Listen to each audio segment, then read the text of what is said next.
नमस्कार दोस्तों, साथी संदेश लाइव में आपका स्वागत है। मैं हूं संतोष शर्मा। मैं आज शांति नगर में आया हुआ हूं और यहाँ आप मेरे पीछे देख पा रहे होंगे एक वट वृक्ष है और यहाँ कुछ महिलाएं लाल परिधान में बहुत ही अच्छे तरीके से यहाँ खड़ी हैं।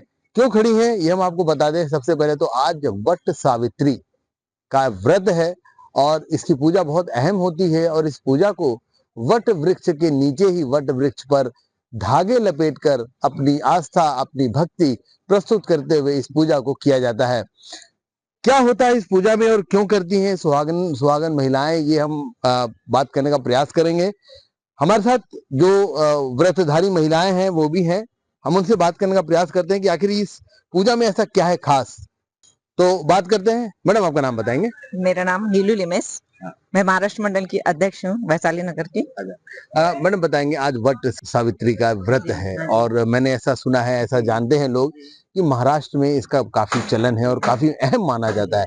सबसे पहले तो हम जानना चाहेंगे कि ये व्रत किसके लिए रखा जाता है और क्यों रखा जाता है? ये व्रत अपने बच्चों और अपने पति की लंबी आयु के लिए किया जाता है और घर में सुख शांति समृद्धि बनी रहे।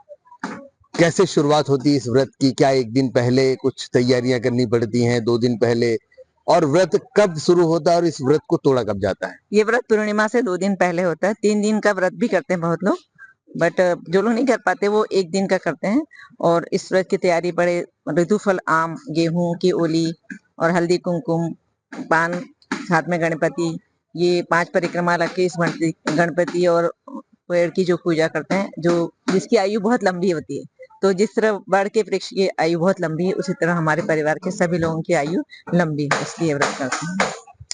दोस्तों, एक खास बात सामने निकल करके आ रही है कि वट सावित्री के इस व्रत में जो बरगद का पेड़, बरगद के पेड़ को ही क्यों चुना जाता है? बरगद के पेड़ को वट भी बोला जाता है क्योंकि जैसा मैडम बता रही हैं कि इसकी आयु बहुत लंबी होती है और इसकी आयु की तरह ही अपने परिवार के हर सदस्य की आयु को लंबा करने के लिए ये व्रत किया जाता है। व्रत की अगर शुरुआत की बात करें, कब से शुरू हुआ ये और क्यों शुरू हुआ, इसकी थोड़ी जानकारी। ये व्रत सावित्री ने किया था। उनके माता पिता ने उनसे कहा था कि अपना स्वयंवर ढूंढो, और वो स्वयंवर ढूंढने के लिए जंगल में निकली। तो जंगल में जब निकली तो उनको वहां पे सत्यवान सत्यवान बैठे हुए मिले। तो सत्यवान को उन्होंने पसंद किया और सत्यवान को पसंद करके अपने माता पिता को बताया कि मैंने इसको पसंद किया, मैं इसे शादी करना चाहता हूँ। लेकिन देव ऋषि ने बताया कि इनकी आयु बहुत कम है और इनकी आयु का सिर्फ 1 वर्ष बचा हुआ है, और 1 वर्ष बचा बेटा, तो इनसे क्यों शादी करेगी? तो बोले ये बहुत संस्कारी है और बहुत सत्यवान है, सच बोलते हैं हमेशा, इसलिए जितनी भी आयु मैं इन्हीं से शादी करूंगी। फिर उसके बाद जब उनकी शादी हुई तो एक पेड़ के नीचे वो लोग खड़े थे, वो डंगाल काट रहे थे लकड़ी की। तो लकड़ी जैसे काटने गए तो जिस शाखा में वो लकड़ी काट रहे थे वो उससे नीचे मूर्छित होकर गिर गए। तो सावित्री ने अपने गोद में लिया उनको। तो उन्होंने देखा कि उधर से यम पूरे लाल कपड़े पहन के आए थे। तो उन्होंने कहा कि आज तक आप अपने यमदूत को भेजते हैं, आज आप स्वयं क्यों आए? बोले सत्यवान एक महान आदमी है, बोले, और इसलिए इसको लेने में स्वयं आया। तो वो पीछे पीछे गई। तो बोले बेटा पीछे पीछे क्यों आई, तुम इनकी आयु हो गई? बोले नहीं, मैं तो आऊंगी अपने पति के पीछे। तो बोले ठीक है बेटा, मैं आपको वर देता हूँ, आप वर मांगिए।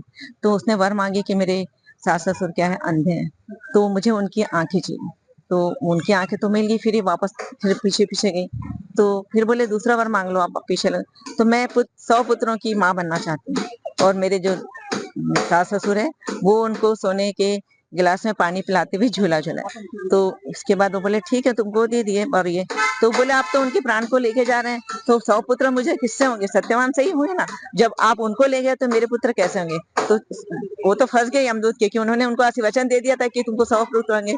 तो उनके वचन को पूरा करने के लिए यमदूत ने उनको वापस सत्यवान की जान बचाई, और वो 100 पुत्रों के साथ अपने सास ससुर को भी, जो अंधे थे, उनकी आंखें, और उन्होंने फिर लास्ट में मांगा एक वचन और दीजिए।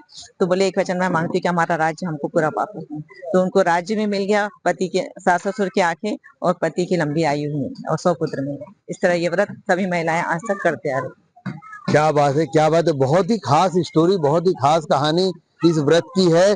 किस तरह सत्यवान की जिंदगी को वापस लेके आई उनकी धर्मपत्नी सावित्री जी, किस तरह से यमदूत से लड़ करके, यमराज से लड़ करके अपने पति सत्यवान की जिंदगी को वापस लाई।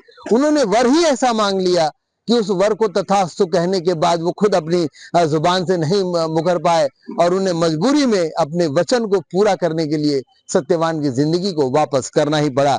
और इसी तरह से ये सारी महिलाएं भी अपने वचन को निभाती हैं, जो विवाह में 7 वचन लेती हैं, उनको निभाते हुए सुहागनें इस व्रत को करती हैं।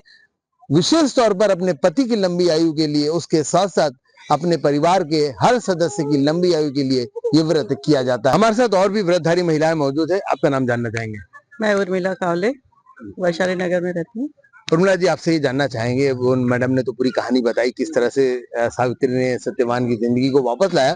आपसे ये जानना चाहेंगे कि इस व्रत की शुरुआत, जब आप जैसे आज व्रत है, तो कैसे शुरुआत कैसे होती है, कैसे क्या होता है, बताएंगे? हाँ, ये तो सुबह नहा धो के तैयार होके हम लोग पूजा करने आते हैं वट सावित्री की। यहाँ पूजा करते हैं, हल्दी कुंकू चढ़ाते हैं, सब पूजा करते हैं, सुहा का सामान चढ़ाते हैं यहाँ पर, और धागा धागा लपेटते हैं अपने पति की लंबी आयु के लिए। और पूजा करके उसके बाद सुहागन को, 7 सुहागन को हल्दी कुंकू का टीका लगाकर ये गेहूं और आम की ओली देते हैं, और सबको सुहागन, सदा सुहागन होने का आशीर्वाद देते हैं, लेते भी हैं। और उसके बाद घर जाकर इसकी कथा होती है, कथा सुनते हैं। उसके बाद आज पूरा दिन व्रत रखेंगे और इसका व्रत कल छोड़ेंगे, कल पूरा होगा इसका व्रत। तो कल जब ये व्रत टूटेगा, जब छोड़ेंगे, तो क्या वापस यहाँ आना पड़ेगा आप नहीं लोगों को? नहीं नहीं नहीं, बस अभी पूजा करके जाएंगे बस। नहीं, बाकी फिर कल घर में पूजा पाठ करके ये व्रत को तोड़ेंगे? फिर व्रत तोड़ेंगे कल। ये जो आपने बताया एक धागा लपेटते हैं, ये धागे की क्या कोई लंबाई होती है कि इतना धागा लपेटना है, या कितने राउंड? 5 बार लपेटते हैं जी। बस। किस तरह का धागा होता है? कच्चा सूत होता है या क्या होता है? कच्चा ही सूत होता है, कच्चा ही सूत होता है। कच्चे सूत को कम से कम 5 बार इस वट वृक्ष में लपेटा जाता है, और उसकी जो लंबाई होती है वो भी कहीं ना कहीं इस बात का प्रतीक है कि जैसे जैसे लंबा ये धागा है और जितना इस वृक्ष की उम्र है, वैसी ही उम्र इनके पतियों की, इनके बच्चों की और इनके पूरे परिवार की हो। तो दोस्तों, देखा आपने किस तरह से ये जो आपने भी कहानी सुनी होगी सावित्री और सत्यवान की, किस तरह से उसी कहानी को, उसी परंपरा को आज तक निभाते आ रही हैं महाराष्ट्र की, विशेष तौर पे महाराष्ट्र की महिलाएं।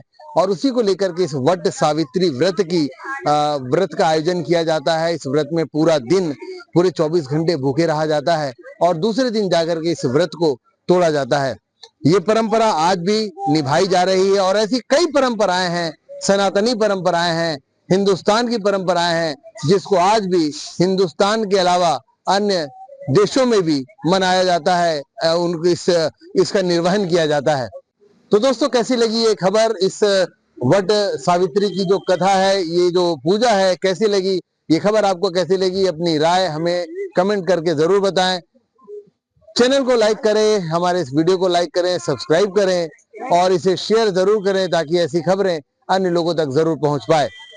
ऐसी और खबरों के लिए बने रहें हमारे साथ और देखते रहें साथी संदेश लाइव। मैं हूं संतोष शर्मा, भिलाई से।